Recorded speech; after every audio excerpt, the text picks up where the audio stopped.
Hey guys, welcome back to another quick how-to. In this video, I am going to show you on how to find add nearby friends on Snapchat 2024. So first is you have to open your Snapchat application and log into your account.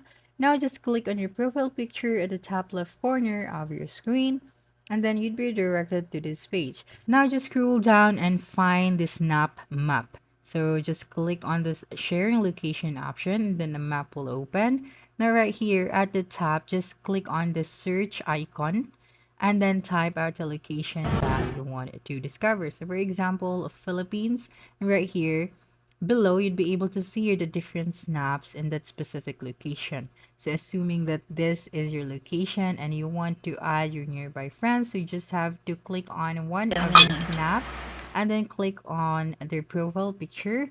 And when you do that, you'd be able to see this option where it says add friend or add. So you just have to click on it and you'd be able to send your request to that specific user on Snapchat.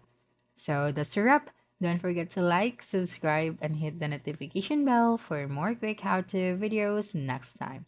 Adios.